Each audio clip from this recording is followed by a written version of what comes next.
Hello everybody, welcome to another virtual event for National Estuaries Week 2020. My name is Emily Kuzmic and I am the Coastal Trading Program Coordinator for OhioDNR, Old Women Creek National Estuarine Research Reserve. If you've watched any of our other videos on our YouTube playlist or visit us on social media, Friends of Old Women Creek on Facebook or at OWCNER, N-E-R-R, on Instagram and Twitter, you can learn more about us.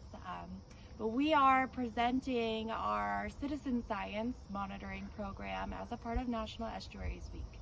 So I also coordinate our phenological species monitoring program.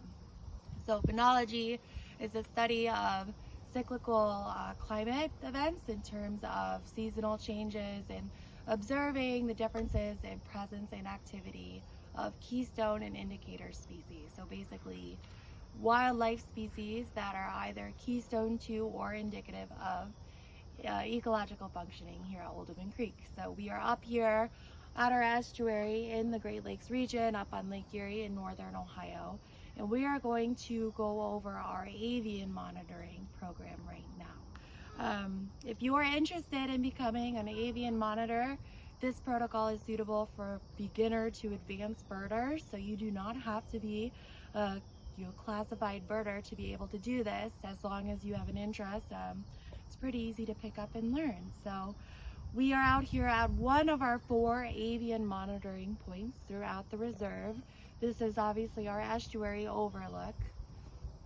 So if you want to get a feel for the habitat, and then you can see we have an avian monitoring point sign. So each of our monitoring points are designated with each of these signs, and we have our volunteers come out here for 15 minutes at a time, fill out a protocol sheet, which I've already done here. So you can kind of zoom in and see. It's pretty simple. I went ahead and took the liberty of filling out some preliminary information. I just pull up the Weather Channel app. Again, we designed this protocol so that anyone can use it. So most people have a smartphone. The Weather Channel app is free. If you do not have a smartphone, you can still use it, and we can look up your weather data later. But you fill out this information. We circle that we're at the estuary overlook, fill in the date, observer name, as well as our climate information. Additional equipment, so I am using some Eagle Optics binoculars. It's always good to use binoculars since we're literally identifying birds by sight and sound. So I'm gonna go ahead and look at our start time. We're just gonna do a 3-minute point count so you guys can get a feel, but typically we stay in one location for 15 minutes at a time and record all of the birds that are seen and heard within a 50-meter radius, except for right here. Here we're just looking at the estuary, so we're gonna do 100 meters, about towards the island over there. So it's a little bit of a ballparking situation, but that's kind of what makes citizen science great, is that we're already accounting for human error and we're making this protocol really acceptable. So we're gonna mark our start time as 12:33. So we are out here in the middle of the afternoon at Old Women Creek. And then it asks you to record any sound distractions. It's a pretty quiet day. We don't have a lot of wind. Honestly, I'm just gonna write down cicadas and then mild traffic because I can hear our highway in the background there, but we do not currently have a train going by. If we were to have a train going by, I would mark that down. And our sound distractions are just an indicator for how easy or difficult it is to listen to our birds while we're out here.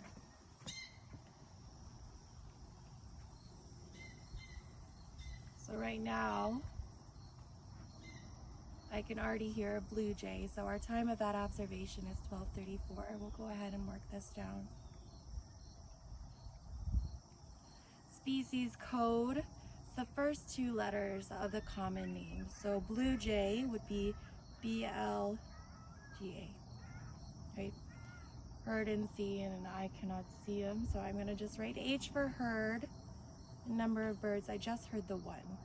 So we want to record our time, the species code, heard or seen, and number of birds. So it's pretty straightforward. And we record every unique bird that we see or hear within this radius. So our blue jay was right above me, so he was obviously right within there. We do see a great blue heron just over there. I'm not sure that'll come up on the video, but we get a lot of those in this area. So also at 12:34, I'm gonna rate GRHE for great blue heron.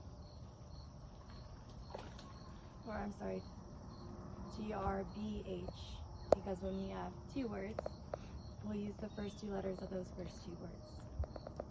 And we see it, so we'll write an S and write a number 1. And then I see 3, I think those are 3 blue jays that are flying just over the island. So at 12:35, those are unique birds and they are heard and seen. So BLJA for blue jay, H and S, and we write the number 3. We'll hang out here for about 1 more minute. And we do see these cormorants over here. I think they're just outside our radius. So this is always kind of, the tricky part is just discerning if you're hearing or seeing a bird within this radius. Obviously, Old Woman Creek has a ton of species diversity, but we're really trying to assess what our species richness and diversity is at each particular point. So that's why we have constraints like radius and time. And as Murphy's Law would have it, oftentimes as soon as you end recording, monitoring, you see all kinds of stuff. But this egret, I think, is just a little bit in. So we do see a great egret.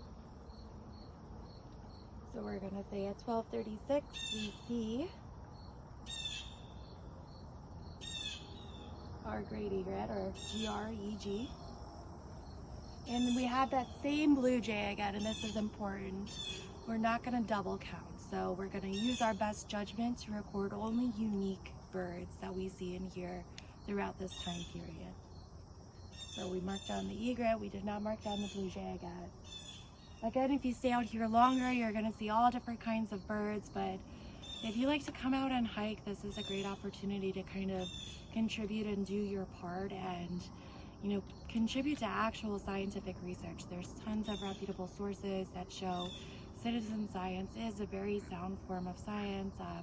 We have interns working on this program every year. And if you'd like to learn more about this program in its entirety, go ahead and visit us on social media or our website, and we can get those materials to you. So we'll see you soon. Thanks.